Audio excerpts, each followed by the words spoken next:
All righty. First question is going to be about that last slide, actually. The QR code didn't work on my phone. Oh, I know a few people had asked for the link, so if you could provide that, I could pass it around. I sure will. You know what? I can even do it right now because I'm an ER doctor and I can multitask. And so I will put it up in the chat box. Sorry about that, everybody.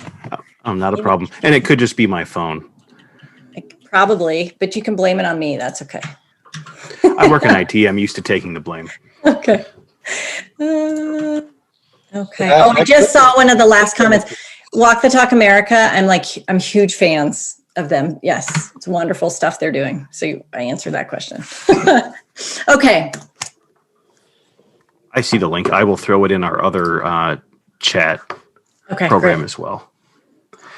First question, besides that, this is with regards to the number of firearms in homes of those who have dementia. There's actually two questions.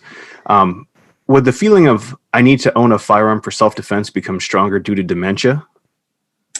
Could that be a causal factor? Causal in terms of purchasing a firearm? Well, you said that you thought it was strange that the percentage of fire.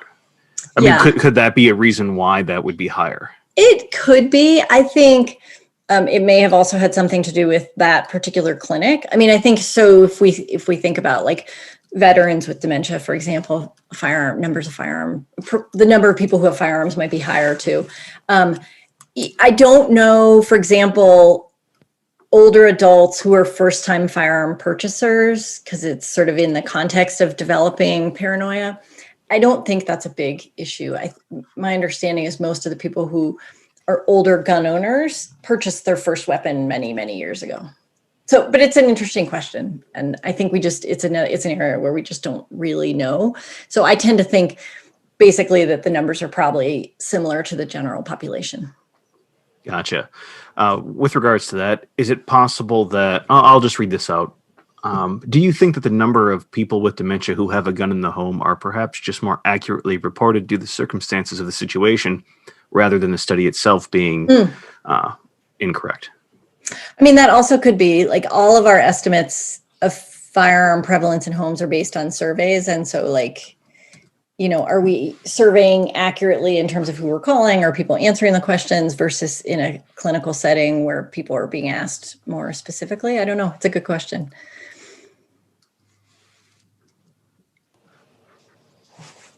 So with regards to caregivers and healthcare, are there any programs or guides or resources that people can access about how to communicate with family members when these issues come up?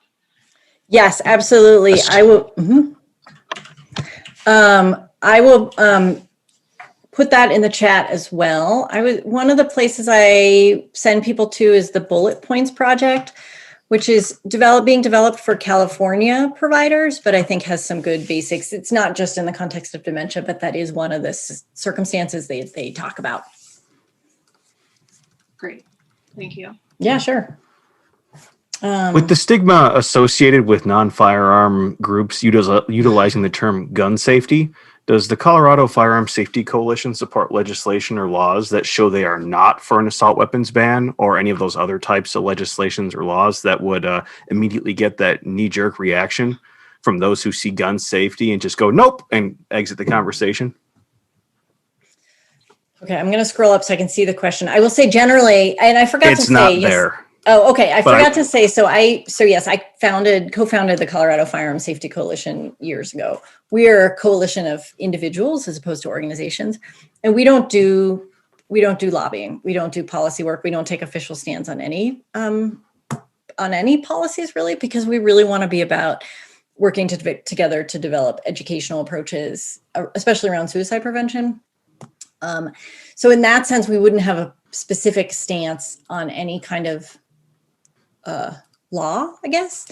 I do think the way we talk about firearms is really important, and that these, all of the words that trigger us, no pun intended, I guess.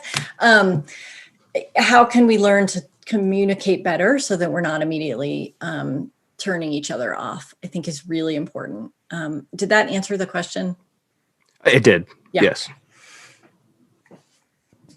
So one of our board members wanted me to convey that the club has been working on some Make It Safe videos where we demonstrate how to check to see if a gun is loaded if it is encountered in any situation. And it's something that I personally share with my friends who are social workers and work in foster care, because a lot of times they have to go in and,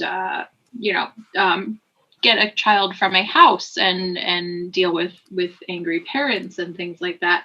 So on that same topic, is there a need for a program that would provide like in-home healthcare providers with some basic firearm safety training so that they're able to handle that as well?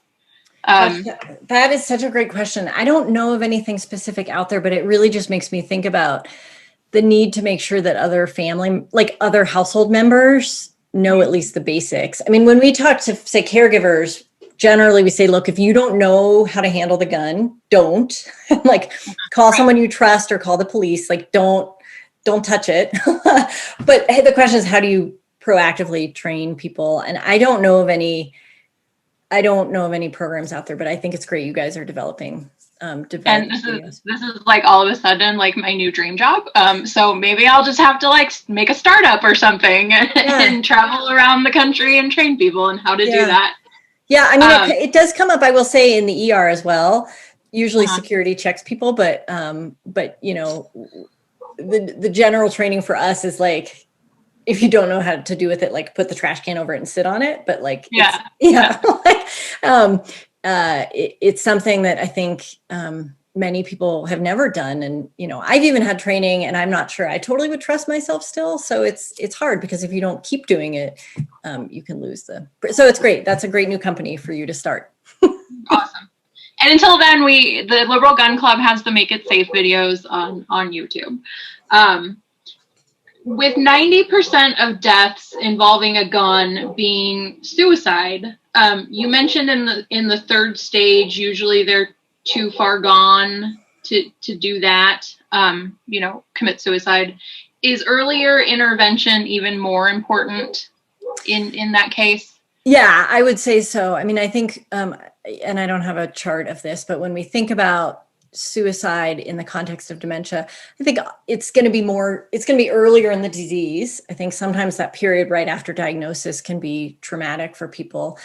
I will just put in a plug. The focus groups we're doing, part of it is trying to actually tackle this really tough subject of suicide in older adults and the issues around sort of dignity and desire to kind of have control over one's life. But from my perspective, suicide is also very traumatic for families. And so sort of this balancing of older adults' independence and will with kind of safety and so forth, that I do think suicide prevention is still important while we're also paying attention to sort of options at the end of life.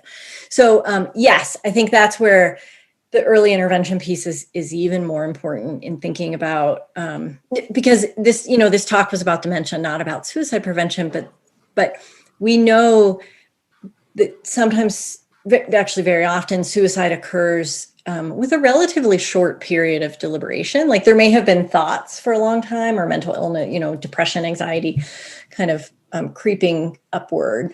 But the decision to act can often be, as people sometimes call it, impulsive. And that's why we know that keeping firearms or other highly lethal methods away from someone at risk can save lives, because if they can't reach for a gun in that moment, even if they take pills, they're far more likely to survive.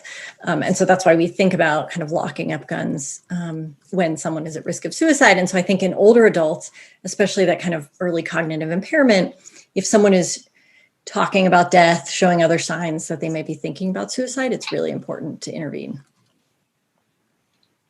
And then we had one in our YouTube stream, one of our members asked, have you ever heard of language regarding language directly related to firearms and or dementia included in a healthcare advance directive? Oh, great question. Yes and no. So I don't think I've ever seen it explicitly as part of a healthcare advance directive, but I do know there are some like financial planners who, as part of their like financial planning and doing healthcare directives, talk about firearms as well. And that's my dream, is that we would think about your living situation, driving, firearms, kind of these other big emotional topics early, so that people really can lay out what their own wishes are. So I haven't seen it explicitly included in one, but in my mind, it really makes sense to have them kind of parallel process. That the person who's your healthcare power of attorney, maybe that's the person you trust to tell you when it's time to stop driving or to lock up the guns.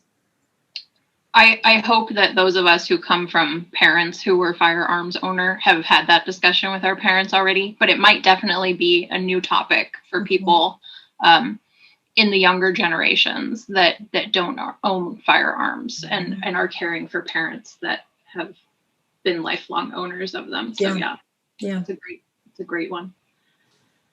Kyle, do you have another one? I have several.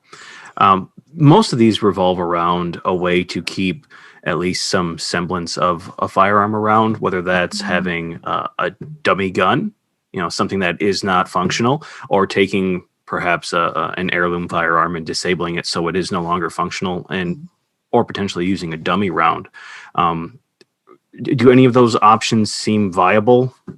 Yeah, I mean, this is like where, again, we are like so just scratching the surface. I love these ideas and would love to hear from people who have things that have worked for their family. I mean, you may have seen, right, this sort of dummy items have been used, like fake pets, fake babies in nursing, for people with more severe dementia sometimes, that they're really comforted by like a realistic but fake cat can like help kind of calm people. So it totally makes sense to me that could be something that families could try, especially if it's someone who's really agitated by not being able to get it. If it's something they were kind of handling on a daily basis. So I don't have any numbers on it, but I think they're great ideas. Gotcha. I think we have this last one here, and we might be done. Are adults suffering from dementia and potentially contemplating suicide likely to hide guns from the family? But potentially, I don't have good numbers on that because we don't. It's a hard area that has been understudied again. But yeah, I mean, I think that there are some older adults, whether it's a new dementia diagnosis or another terminal illness that they feel. Or illness that they feel like is really robbing them of their dignity. At least some of them may not reveal plans, or, they may have purchased new firearms and not told anybody about. So it's hard. And I think, can we prevent all of them? Maybe not. But I think this is where healthcare providers have a role, and especially around the time of diagnosis and kind of talking to families and older adults about the risk of suicide. And I think the other thing I would say is, we have, I think, still this there's still, I think, stigma around aging and feeling like you are a burden on your family, right? And that people may feel like suicide is the way out to relieve their family, but in fact, families generally don't want that. And so how do we tackle, these are bigger issues that we're not going to fix tonight for sure, but I think that's where hopefully we can help families deal with these issues, whether it's aging with dementia or with cancer or other kinds of issues, and helping people understand kind of how they can get help, how it's okay to get help, whether that's like physical help or emotional help. Because I think suicide is, as someone who's lost people to suicide, like probably most people here have, it leaves really lasting scars on family who might not feel like they got to say goodbye, right? And all of these other kind of issues. So how do we balance dignity and independence with grief and healing for families, I think is a really challenging one. And to go back to the question, yes, I think there are definitely going to be people who hide things, and all the more reason that we try to give people the tools to talk about it and hopefully make those conversations easier. I do not have any additional questions at this point. So, Ed or Danny? It sounds like this is a big topic that isn't fully explored, and there's a lot of research and work that still needs to be done. So I hope that our viewers and the people who watch this later are willing to visit your websites and provide any help that they possibly could. And I understand that we as a club may be working with you some more in the future, and I look forward to that. So. And I hope we can help you along the way. Wonderful. Well, I really appreciate the chance to talk to you all. I'm sorry I couldn't give you lots of black and white, but I think we need to hear from you all and figure this all out together. So please feel free to email me or check out, you can get a hold of me through the website. And I hope you might think about participating in our study or pass it along to people who are interested. Well, definitely. You guys can hear me, right? Good. Mm-hmm. Yes, Ed. Looks like the microphone's working. It wasn't before. So, Dr. Betz, thank you so much for coming. And yes, I think there are some potential plans, maybe even some plans with your friends in Vermont, where we might be able to help do classes and whatnot for professionals who don't know anything about firearms to maybe learn something about them, so that when they encounter them, they are better educated. But in the meantime, again, that YouTube channel is a good place to start. And if anybody in your circle needs help or has questions, they should feel free to reach out directly to us, me specifically, but any of the folks that you have contact for here to get that kind of help, because this is part of our mission, and our mission is education, and we're really big on that whole root cause and mitigation thing. So that's great. Dovetails right in. Thank you so much for coming tonight. And this was wonderful. I've had a relative suffer from Alzheimer's, and she died many years ago. Thankfully, there were no firearms involved, because I don't know what we would have done.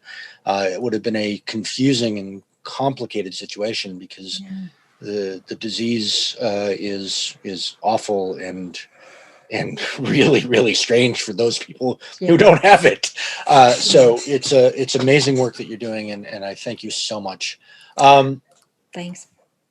I'm keeping you from your pub hour, though, so thank you. No, you're not. No. No. I was about to say, do you have any parting comments before I turn everybody loose into the pub? Well, there are certain people in the chat that are saying thank you so much. Yes. So I don't know if you've seen that. I did see Ed, that. we might want to kill the live stream before Lonny starts talking, though. Yeah, I'll do that. I'm not going to say anything inappropriate, guys. Give me a break. Oh, my goodness gracious me. We love you, Lonny. Well, I was going to say, Dr. Betz or Emmy, I recently did a physical with my primary care physician, and there was a questionnaire that was given. And one of the questions on it is, do you own firearms? Which I told them was none of their damn business. But it is interesting that is starting to find its way into, for those of us who are past that age of 65, it is interesting that it is finding its way. There's a little cognitive questionnaire that the aide will give you and ask you 30 or 40 seconds later to repeat it, things like that. But I find it very interesting that those are things that I had not experienced until I reached that age. Well, and I will tell you, I just earlier today spent a long time discussing and arguing with people, like how to phrase questions like that, and how do we bring these things up in a way that also respects some people aren't going to want to talk about it at all. And that's where I think it's so important to get this messaging out through other modalities besides healthcare providers too. But how do we ask screening questions that make sense, and when do we ask them? And we're grappling with it. So you lived it. It's also interesting that I have recently started having this conversation with my wife about what happens to what I have in my safe if I get to the point where either I am incapable of making a rational decision, or if something physically happens to me that makes me incapacitated, what then happens to those things that I have in the safe. And fortunately, I have younger daughters who are own guns, so they will probably find their way to them. But I recently had my neighbor's husband had dementia and eventually moved to Alzheimer's and recently passed. And she actually brought me all of his guns that I kept in my safe until he passed. And then I instructed her how to legally transfer them to a new buyer. So you should have given this talk. No, not at all. No, but it's really, I mean, these are the kinds of stories we hear, and this is how we build solutions. And I think how we share tips and tricks that have worked with others. So thank you for sharing that.